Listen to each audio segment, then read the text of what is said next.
Hello, my name is Patrick Williamson, and this is a podcast for Project 2 for English 2120 World Literature in the first summer term.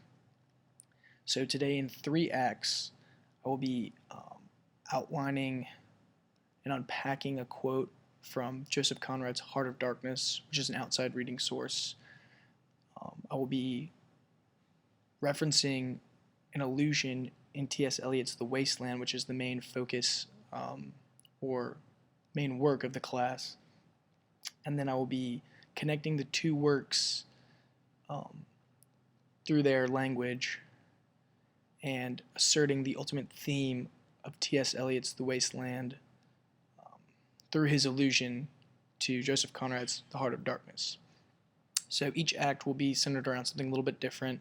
The first act will be putting in context and unpacking a quote from Conrad's work and highlighting what it says about the ultimate message of Heart of Darkness. The second act will be a short one where I'll read the allusion found in The Wasteland and kind of talk about how it connects to Conrad's work. And then the third act will be relating the allusion to the greater message of The Wasteland, and through this allusion highlighting the ultimate message of The Wasteland and the central theme of Eliot's poem. Okay, so Act 1, I will read the quote from Joseph Conrad's Heart of Darkness. It's found on page 86. It begins, "Oh, I wasn't touched. I was fascinated. It was as though a veil had been rent. I saw in that ivory face the expression of somber pride, of ruthless power, of craven terror, of an intense and hopeless despair. He cried out twice, a cry that was no more than a breath, 'The horror, the horror.'" So this is one of the more famous passages of Conrad's work. Ultimately, through Conrad's careful word choice, he asserts that the individual human soul is corruptible by greed and treachery, and that when these sins are chosen, the heart is corrupted by darkness, specifically the individual heart that has pursued the sins of pride, greed, and treachery. So Kurtz, set up by Conrad in The Heart of Darkness, is this symbol for unrestrained pursuit of power, specifically power obtained through treachery and through greed and manipulation. So he uses the words ivory face to describe Kurtz's face as it's white with sickness, ultimately before his death. However, this is used ironically by Conrad because this ivory, the white color of his face, is also the same ivory white that has made him powerful and wealthy and influential in the human world. So he connects, mortal power obtained through an illegal ivory trade and the manipulation of the locals with the ivory face of Kurtz as he dies, leaving the mortal world and enters into his afterlife. So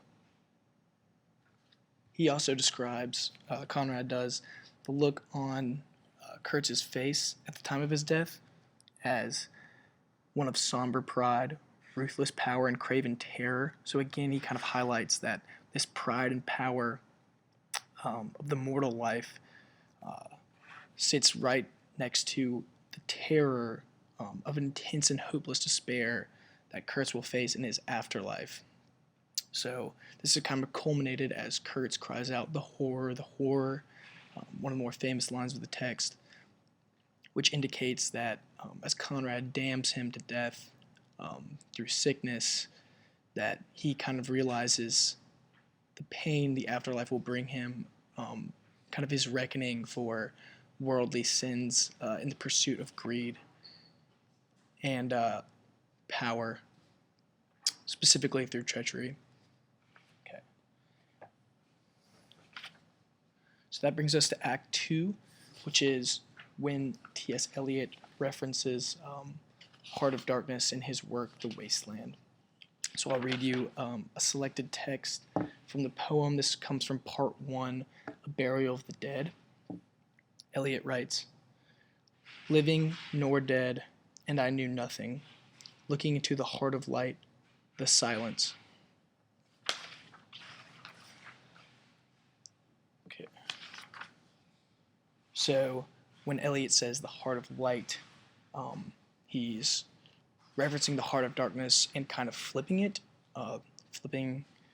its meaning. And that brings us to Act 3, where I will be unpacking the Wasteland text, connecting the illusion, and highlighting T.S. Eliot's final assertion and how he builds it from the illusion. So Eliot, through his reference to the heart of darkness, agrees with Conrad's claim that the individual can be corrupted through a pursuit of power and greed. But he takes it one step further when he flips the word darkness with heart of light, and asserts that he's worried about more than just the individual soul, but rather the corruptibility of each and every soul, not just the individual that pursues these greeds and power. This is apparent when he chooses the word light. So the word light directly contrasts the word darkness, and in this case, the heart of darkness being that of Kurtz's, one who was completely corrupted through power. So, in essence, the heart of light should be the opposite of Kurtz. It should be one that's lived a just and moral life.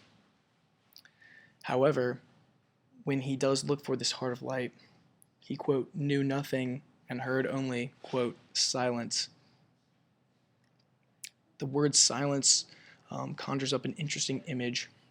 Usually when you think of a heart, you think of one that's beating, alive, pulsing, which has a distinct sound to it, almost a rhythmic, predictable sound.